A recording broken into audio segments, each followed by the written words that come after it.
Hey everyone, Jeremy here with Daily Marketing. Today we are going to be going through kind of some more of the advanced strategies. So for the next couple of weeks, to wrap the Facebook and Instagram ads epic, I'm going to actually get into the advanced strategy portions of this, right? And this is going to be kind of more higher level now that we've gone through, really all of the foundational stuff and we kind of understand how all the features work. Maybe not super in depth, but like you have like a general understanding. I'm now going to get into the strategies that like actually work, right? And so I'm going to go through a few specific sort of things, like here's how I would use Facebook for X business, here's how I would use Facebook for Y business, here's kind of some general strategies that I use, here's some advanced tactics that I've found over the years, things like that. And so these should really be actionable for most people, and they should provide a lot of value for you. So for those of you that are a little bit more advanced marketers that are kind of waiting, or that were kind of waiting to hit this part, here we are. And for those of you that are beginners, this is going to hopefully kind of rocket you into kind of the show, if you will, right? And so this is right here. I am on a mind map today, and we're not going to be actually looking at the ads dashboard at all, but I want to kind of show you this. This is my testing setup.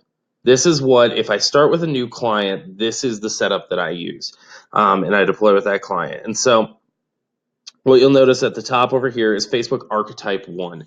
What that means is usually when I work with a few clients, I like to work in threes, and every single Facebook advertiser is going to have a little bit of a different way that they do this, right? Every single one of them.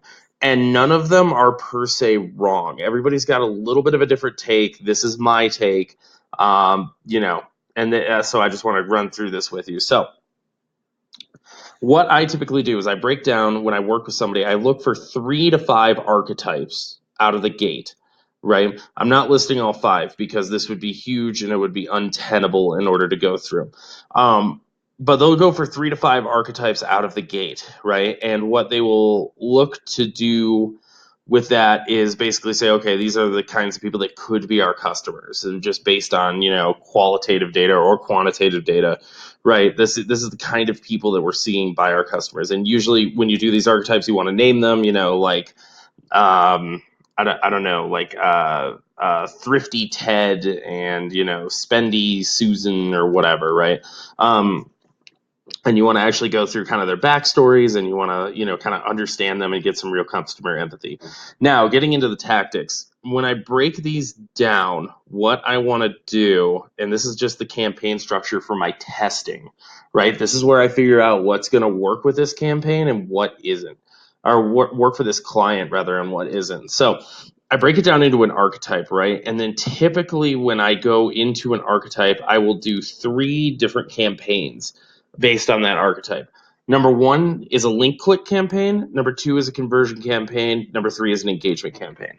And you would be surprised. Now, I've preached that every single tool has a specific job, right? And it's really only going to do that. And that's true. However, sometimes you get surprised by which campaign types do what. So I've seen link click campaigns, even though it's only supposed to be people that click, right? Sometimes the clicks are so cheap and the ads to cart are so good that it ends up working out. Same with conversion campaigns, where it's obviously going towards a conversion, and maybe that's the best. Maybe it's going to optimize correctly for conversions. And then maybe even engagement campaigns. I've seen that before, where if you include a link and a call to action that's really powerful, some people will engage with your ad and then go and Google it, or they'll click through and actually purchase, right? And so if they Google it and buy within 24 hours, that's going to show up as a 1-day view through conversion. I've seen engaging ads that just drive a lot of quote unquote organic traffic after that, right? So it's really just raising awareness in an effective way that people are seeking out the product. So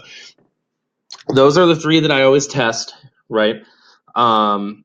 That's important. And so number 2, then each campaign gets broken down into 3 ad sets, right? And these are the ad sets that I set up. So this is the secret sauce. This is how to do what Jeremy does. Obviously, you can't, because like a lot of the challenge comes not with just the testing, but with scaling and things like that. And some of you, I'm sure, can. But yeah, so I mean, the skills kind of take it to the next level. But this is how I start. And so what it is I start off with a 1% lookalike audience. of people that have purchased the product in the past, or in the case of this is a B2C play, right? I'll go into other ones here a little bit later, but right now this is B2C. Like, let's assume that you sell a product online. This is either e-commerce or maybe like software as a service sort of play. So I will do a 1% lookalike of purchases, right? So take the email list of past purchasers, upload them to Facebook, and then create a 1% lookalike of that, right? Number 2, detailed target. This means using Facebook's actual like detailed target options. For this, I'll usually go 2 to 3 layers deep. I'm shooting for an audience of at least, in this case, I typically want to see an audience of 1 million.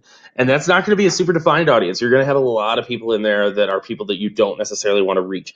That is okay. You want that. And the reason is that you want to let Facebook have some optimization room, breathing room, right? So have an audience of 1 million. That's what I usually shoot for.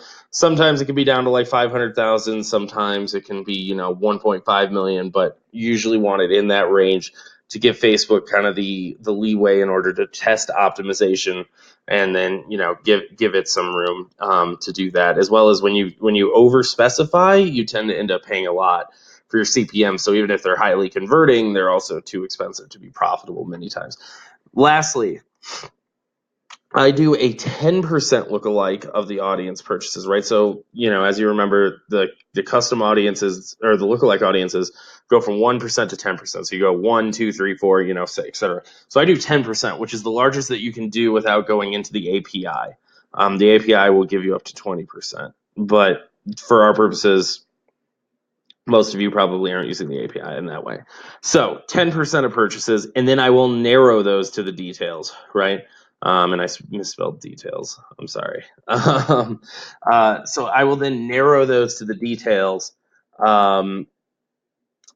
So basically saying, like, let's say I was searching for fishermen, right? So I would say, 10% of people, 10% lookalike of my purchasers, then inside of that 10%, give me people that like fishing, right? And so that works sometimes as well. Typically, the 1% lookalike is the best performer, but it's not always true. So then inside of that, I do what I call the 3x3 method, right? And what that is I want 3 different calls to action that make sense for this archetype, and I want then 3 pieces of creative, aka visual assets to work with. Usually I will ask for I need at least 1 video when I do that, right? So typically a best case scenario is that you have 1 video, 1 carousel, and then 1 single image ad. And so you then take those, you multiply them by each other, right? Each video having a different call to action, different copy call to action, as does, kind of each, the single image does, as does the carousel, right? There's going to be a little bit of customization in between them, obviously, because they are different ad types. But the idea is to keep the overall message the same. That way you're able to then test and see what the best combination of that is. And so, like I said, this is kind of what it looks like. And so then you'll end up with 9 ads per ad set. So if you do this right, you will end up with 9, 18, 27, and what is it? 9, 18, 27, 36, 45, 54, 63, 72, 81 ads per each archetype, right? And I suggest that you test 1 archetype at the same time, or 1 archetype at a time, unless, of course, you are made of money. Now, one other thing. What I do is that I work backwards to figure out what my budget is going to be. And this is really important. I'm going to get into this a little bit more later, but typically you want a budget that makes sure that you go at least 10 conversions a day or 50 a week. And so we'll get into that a little bit next time. But the important thing is to look at this. This is your testing architecture. This is gold. This is what I use. This has carried me through many times, given me a lot of success with all of my clients. I almost can't believe I'm giving it away, but you know what? I want to help you all out to become awesome Facebook advertisers and to be successful. So let me know if you have any questions about this. Obviously, this is a lot to take in. There's a lot of jargon here. So Like I said, let me know if you have any questions. Thank you all for watching. Happy marketing, everybody.